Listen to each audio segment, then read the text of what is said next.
This is an inside look at the lifestyle of John D. Rockefeller, one of the richest men in history.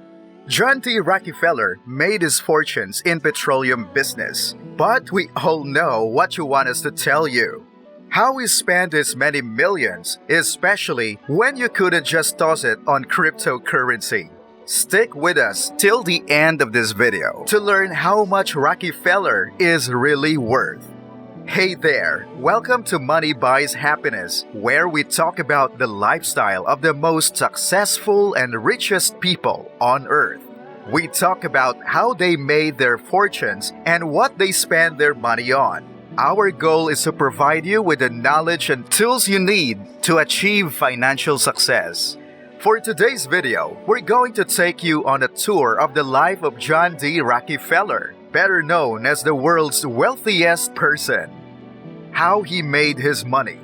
John D. Rockefeller made his money in the oil refining industry, which was a booming business at the time. He then set out to create Standard Oil Company, becoming one of the first individuals to do so. It was so big that the Supreme Court compelled it to be broken up and split into other smaller firms like ExxonMobil, which is still operating today. Rockefeller amassed a personal fortune worth between $1.4 billion and $2.8 billion during his lifetime.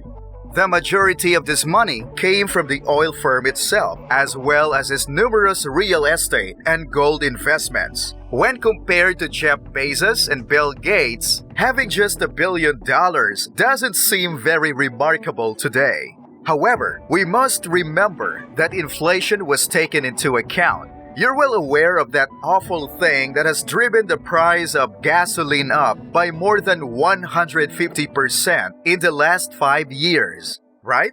In inflation-adjusted terms, Rockefeller's modest $1.4 billion comes to roughly $400 billion. That is truly remarkable when you consider it. The wealthiest man alive, Jeff Bezos, has just $125 billion. That's correct.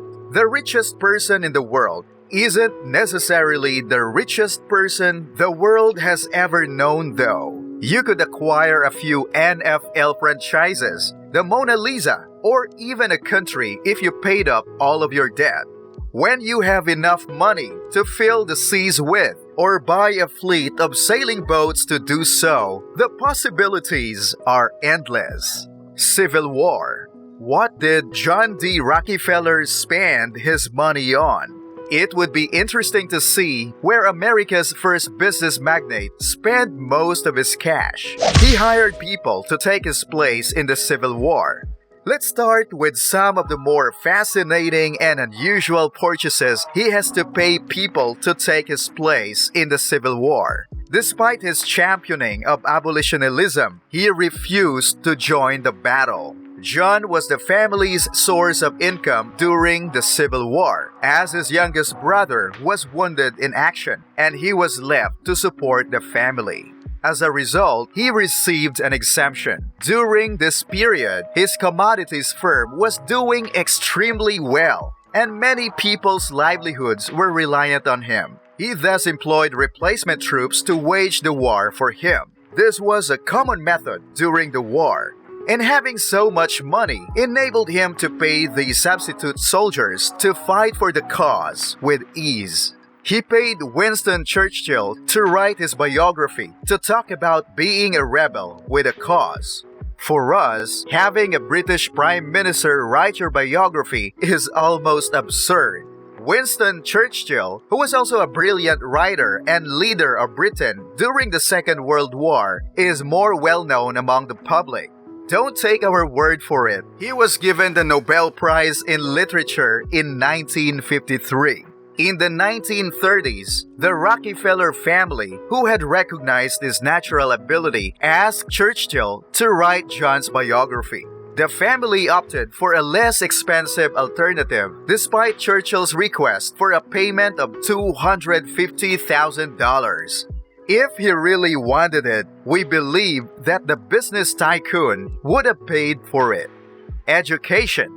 John D. Rockefeller was a colorful and ambitious entrepreneur who, among other things, founded several colleges and universities. Rockefeller made significant donations to educational institutions, in addition to founding several institutions. The Rockefeller University, which is named after him, and the Atlanta Baptist Female Seminary, an African American school for women in his honor, are two prominent examples.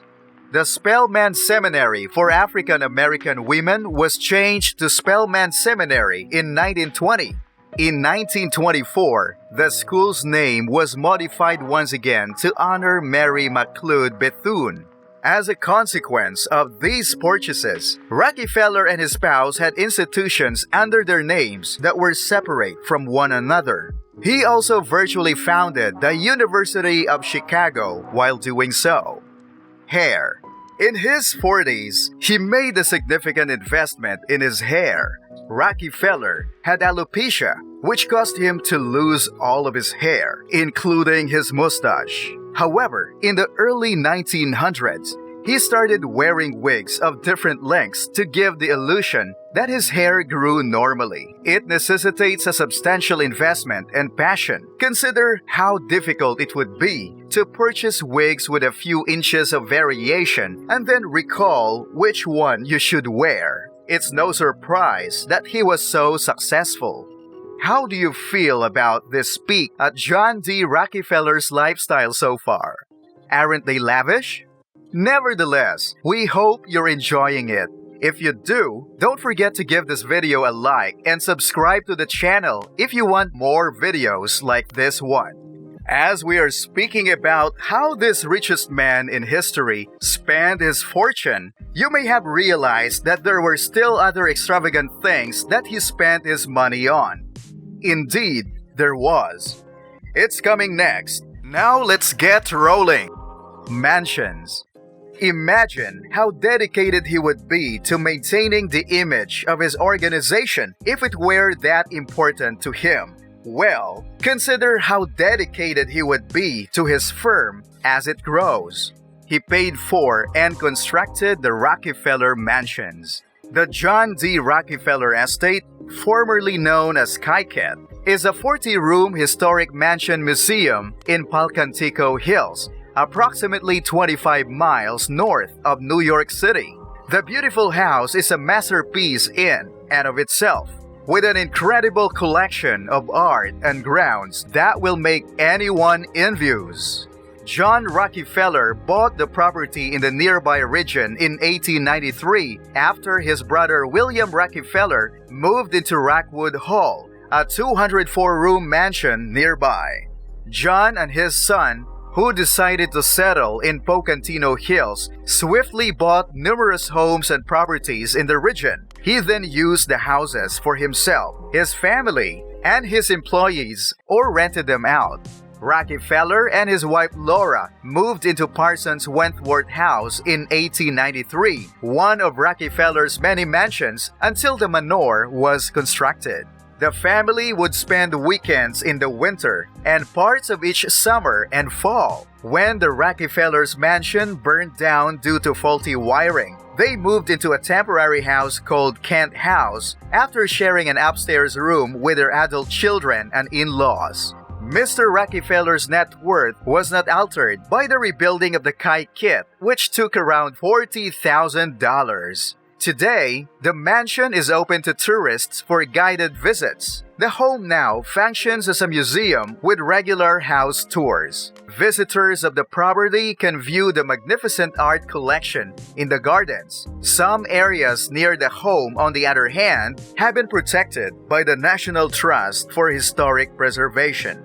The automobile, which began in 1902 and was built by the American automaker Standard Oil Company, was thought to be one of the greatest available automobiles in 1902. Rockefeller bought one of these main properties as well. On Maine's Mount Desert Island, Rockefeller constructed a 100-room vacation residence with an open floor plan, plus a collection of personal vehicles. The 1902 Thomas was one of them, which he utilized entirely on the estate roads that he built. He drove the car for only a season before storing it in the Manor's coach house. As a result, the vehicle has only 500 kilometers on it and is still in excellent working order.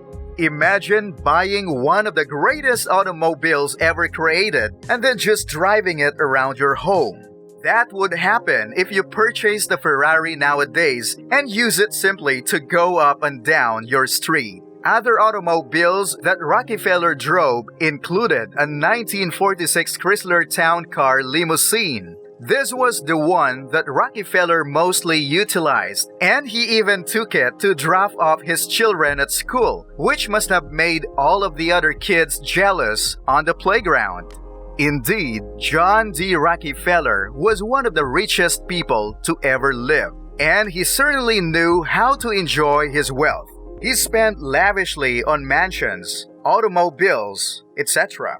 His passion for maintaining a pristine image for his company also led him to build some of the most impressive historical establishments, which tourists can visit and see firsthand some of the amazing things that Rockefeller enjoyed during his life.